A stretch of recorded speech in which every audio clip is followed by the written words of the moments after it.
Hi, I'm the lone journalist for KRAZ TV, and this is a book review, and it's destined for the Zero Channel. That's right, it's the adult side of our enterprise. Well, it has to be, I guess. Big dirty money. The shocking injustice and unseen cost of white-collar crime by Jennifer Taub. Interesting book. It's pretty horrendous, some of the stories in here. It's a very recent book. There is a picture of Jennifer Taub. She's a legal scholar and advocate whose writing focuses on follow the money matters, promoting transparency and opposing corruption. Well, we like to oppose corruption too, so we may or may not be on the same page here. I hope we are, perhaps. She has testified as a banking law expert before Congress and has appeared on MSNBC's Morning Joe and CNN's Newsroom. Taub was the Bruce W. Nichols Visiting Professor of Law in fall 2019 at Western New England University School of Law. She is a graduate of Yale College and Harvard Law School. Anyways, it is a book from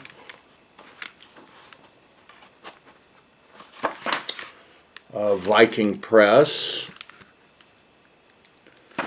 It says, Taub shines a light on fraud, tax evasion, and corruption where wrongdoing can be hard to detect and the bar for creating accountability is too high.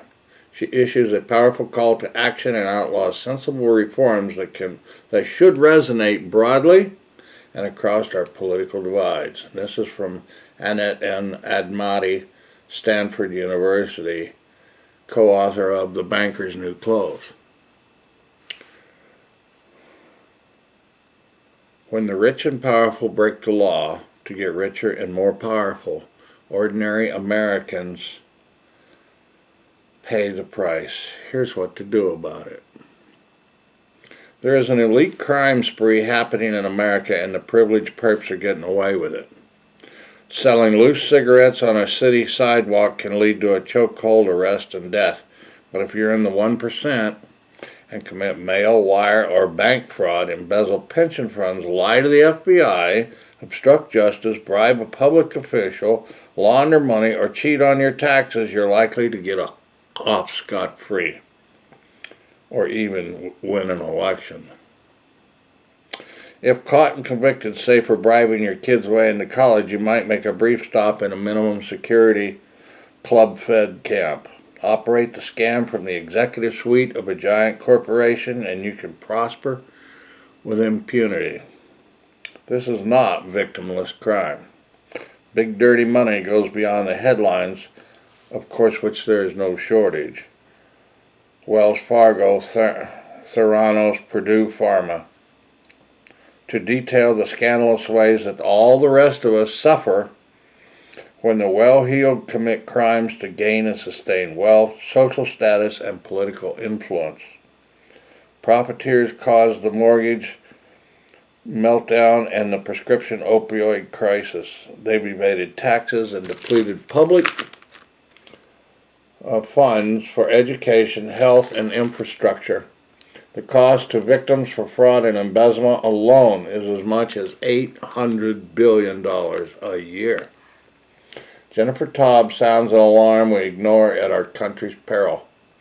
The solutions include strengthening prosecutorial muscle, protecting journalists and whistleblowers, challenging the too big to jail syndrome, and overturning the implicit immunity of the upper class. This urgent book should enrage and engage consumers, citizens, and everybody who believes no one is above the law.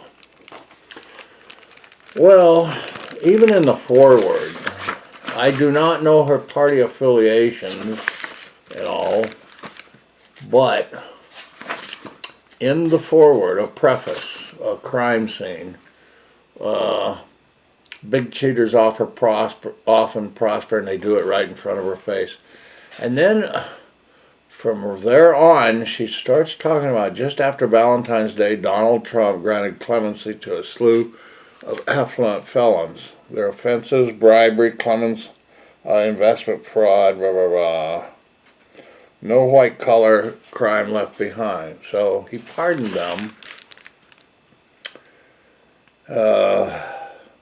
Then it goes back into the Sackler. It says, while on the ground we can see the villains. Take the secretive Sackler family who cashed in on the opioid crisis. So they made they collected $35 billion. And they amassed $14 billion, and I don't know how much they paid off, but we already had covered Big Pharma in another book review. So this is, well, the same story told somewhere else. Pacific Gas and Electric paid out nearly $5 billion in dividends to shareholders instead of using the money it collected to upgrade miles of aging high-voltage power lines that executives knew could spark fires. Decision by PG&E to defer maintenance caused the Camp Fire in 2018, the most deadly blaze in California history, which leveled the entire town of Paradise, killing 85 people and destroying more than 18,000 buildings, most of them homes. General Motors in 2002 caused engines to shut off, killed 124 people and injured 275 people before the 2014 recall. Amazing. It's not just big business. It's also, Robert McDonnell was elected 75th governor of Virginia. And once in office, he accepted gifts, vacations, and the big benefactor got access during his 4-year term. Got a lot of hedge fund managers. Wells Fargo, instead of pressured from the top from 2009 through 2016, employees at financial giant Wells Fargo opened approximately 3.5 million checking accounts, savings, and credit card accounts without customers' consent. I don't know how you could do that. Wouldn't you be getting a bill and saying, that's not my account? Pretty amazing. And then they'd charge you all the fees and stuff, which I've noticed, though, that I've seen a lot of Wells Fargo banks close down around town. I mean, they're just gone, so I don't know what's going on. But it goes on and on about all the different folks. Now, this is just in the preface. It says extreme wealth is criminogenic, implicit impunity. So she has a clear thing of what we should do. So she said there's 6 things: is establish a new division within the Justice Department to focus on prosecuting, convicting, and incarcerating big money criminals, empower federal prosecutors by strengthening laws that target bribery of public officials. 3, protect victims by establishing a nationwide registry of white-collar criminal offenders. 4, expose more corporate crime by funding independent journalists, by banning forced arbitration.